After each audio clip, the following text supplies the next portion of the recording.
ধরেন আমি খারাপ এবং আমি মনে করি যে শেখ মুজিবুর রহমানও খারাপ। তো আমি ঠিক করলাম যে শেখ মুজিবুর রহমান খারাপ। দেখেন কি খারাপের খারাপ, ওই যে চোরট টানে, সিগারেট টানে পাইপ দিয়ে সারাক্ষণ, আবার বাহাদুরি করে ঠ্যাঙ্গের উপরে ঠ্যাং তুইলা বিভিন্ন দেশের প্রধানমন্ত্রী, এত বড় বড় ইংল্যান্ড আমেরিকার রাজাদের সামনে, প্রধানমন্ত্রীর সামনে চোরট পাইপ টানতে থাকে। তো শেখ মুজিবুর রহমান যেহেতু এত খারাপ, তাহলে সে পাইপ টানতে পারে, আমি এবার একেবারে পুরো ধরেন সিঙ্গার মধ্যে পড়ে না, কলকির মধ্যে ভরে আমি গঞ্জি কাটানো। শেখ মুজিবুর রহমান এটা যদি খারাপ হয় তো আমারটা খারাপ হবে কেন? আমি যদি এই প্রতিযোগিতায় যাই, এটা কোন বিচার আপনি না করবেন? না তো করতে পারেন না। কেন এই কাহিনী বলতেছি জানেন? বলতেছি যে খারাপের সাথে প্রতিযোগিতা করলে ওইটাই রাইট, ওইটাই ঠিক। আমাদের আইন উপদেষ্টা আসিফ নজরুল, উনি ফেসবুকে খুব অ্যাক্টিভ, আজ থেকে না দীর্ঘ সময় ধরে তিনি অ্যাক্টিভ, এবং তিনি ফেসবুকে আবার একটা পোস্ট শেয়ার করেছেন, একজনের একটা পোস্ট শেয়ার করেছেন, সেইটা তিনি নিচে ক্রেডিট দিতে ভুল করেন নাই।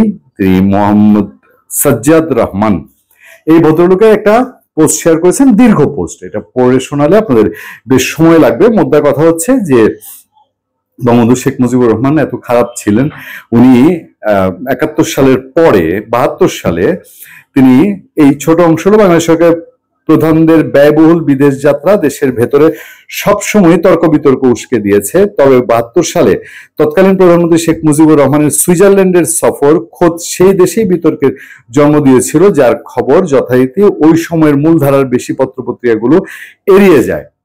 মানে উনি বঙ্গবন্ধু শেখ মুজিবুর রহমান 1972 সালের জুলাই মাসে শেখ মুজিবুর রহমান লন্ডনে পিত্তথলির পাথরের সফল অস্ত্রোপচার করেন, সেটা করেন ঠিক আছে। সে অস্ত্রোপচারের পরে সুইজারল্যান্ড সরকার তাকে আমন্ত্রণ জানায় যে তার শুশ্রূষার জন্য ওই দেশে থাকার জন্য, এবং যাবতীয় ব্যবস্থা তারা করে, পয়সা করি সবকিছুই সুইজারল্যান্ড সরকার দিবে। সুইজারল্যান্ড সরকার তখন বাংলাদেশে তহবিল সংগ্রহ করছিল, বাংলাদেশকে তারা দাতব্য মানে হিউম্যান সাপোর্ট, যেটা সেই সাপোর্টটা দিয়ে যাচ্ছিল। এবং সেই রকম সময়ে বঙ্গবন্ধু শেখ মুজিবুর রহমান, তিনি, তার স্ত্রী, তার 3 ছেলে, 2 মেয়ে, নাতি জয় সহ তিনি সেখানে গেছেন, গিয়ে বিলাসবহুল হোটেলে ছিলেন। তাদের প্রচুর 9,000 ঘন্টা, তারা হচ্ছে 9,000 কিলোমিটার সুইজারল্যান্ড সরকারের পয়সায় গাড়িতে ঘুরে বেরিয়েছেন। টেলিফোনের খরচ ছিল মাত্রাতিরিক্ত। তারপর উনি বলার চেষ্টা করেছেন যে একটা পর্যায়ে মদের বারে বিল উঠতে থাকে প্রচন্ড, সরকার সেই বার সাপ্লাইটা, বার সেবাটা বন্ধ করে দেয়। এরকম অনেক কিছু তার এই পোস্টে আছে। এই আসিফ নজরুলের যে পোস্ট, আমি ধরেই নিলাম বঙ্গবন্ধু শেখ মুজিবুর রহমান এতই খারাপ, তার সাথে লোকজন যারা গিয়েছিল তত 19 জনের টিম গিয়েছিল। এবার বোধহয় ডক্টর ইউনূসের সঙ্গে 39 জন গেলেন লন্ডন সফরে। আচ্ছা, সেই 19 জন, বঙ্গবন্ধু সহ 20 জন, তারা গিয়ে এসব করেছে। এগুলো তখন আস্তে আস্তে সুইজারল্যান্ডের পত্রপত্রিকায় আসে, সুইজারল্যান্ড সরকার সমালোচনার মুখে পড়ে। সে জায়গায় এসে বলেছেন যে ওই পোস্টে আছে, সুইজারল্যান্ডে ব্যাপক সমালোচনার ফলে ফেডারেল কাউন্সিল এবং প্রোটোকল বিভাগ কে অবিলম্বে নির্দেশনা জারি করতে হয় যাতে ভবিষ্যতে অনুরূপ ব্যয় যুক্তিসঙ্গত সীমার মধ্যে রাখা হয়। এটি প্রমাণ করে যে এই ঘটনাটি একটি গুরুত্বপূর্ণ শিক্ষণীয় অভিজ্ঞতা হিসেবে কাজ করেছে, এবং এর ফলে সরকারি সফরের ক্ষেত্রে প্রোটোকল ও আর্থিক তত্ত্বাবধানের পুনর্মূল্যায়ন করা হয়েছে। এবং ওই সময় প্রায় 5 কোটি টাকা বিল আসে। 10 দিন থাকার কথা ছিল, 23 দিন ছিলেন বঙ্গবন্ধু। এই খারাপ একটা উদাহরণ, এই খারাপের একটা উদাহরণ। আমি এগুলো সব সত্য মেনে নিলাম, ধরে নিলাম, এবং মনে করি যে এগুলো ঘটেছে। সে সময় বঙ্গবন্ধু শেখ মুজিবুর রহমানের শাসন আমলে তার শাসনের বহু সমালোচনা বহু জায়গায় হয়, এটাও আমরা মেনে নিলাম। আমি যদি আমার নিজের অভিজ্ঞতা থেকে বলি, আমি যখন আমার সাংবাদিক জীবনের প্রথম পেশাগত ট্যুর ছিল সিঙ্গাপুরে, সেটা 2006-7 সালের ঘটনা হবে। সিঙ্গাপুরের যিনি জনক, প্রতিষ্ঠাতা জনক, আমার সৌভাগ্য হয়েছিল সেই লুকানুর একটা প্রোগ্রাম দেখার, লাইভ প্রোগ্রামে তিনি সাংবাদিকদের বিভিন্ন প্রশ্নের উত্তর দিচ্ছিলেন। হল ভর্তি সাংবাদিক, রয়টার্সের এক সাংবাদিক প্রশ্ন করেছেন। লুকানু নিয়েও অনেক বিতর্ক আছে, তিনি যে শাসন করেছেন, যে কঠোর হস্তে শাসন করেছেন। তবে তখন একটা আলোচনা উঠেছিল, আমরা এই সাংবাদিক মহল যারা বসেছিলাম, ইয়াং জার্নালিস্ট, তখন আজকে থেকে 20 বছর আগের ঘটনা প্রায়। তো তখনও বলা হয়েছিল যে একটা ইন্টারন্যাশনাল কনফারেন্সে লুকানুর মতন শাসক, আজকে সিঙ্গাপুরের জনক, তিনি গিয়েছেন জেনারেল প্লেনে। বঙ্গবন্ধু শেখ মুজিবুর রহমান তখন চার্টার প্লেনে যেতেন। বাংলাদেশের অবস্থা খুব খারাপ, আসিফ নজরুলের পোস্টেও বলা হয়েছে তখনকার যে অর্থনৈতিক সিচুয়েশন, তখন সেগুলো বিশ্ব পরিমণ্ডলে খুব আলাপ হতো, যেরকম গরিব দেশ, যুদ্ধ বিধ্বস্ত দেশের রাষ্ট্রপ্রধান কেন চার্টার প্লেন করে যাবে।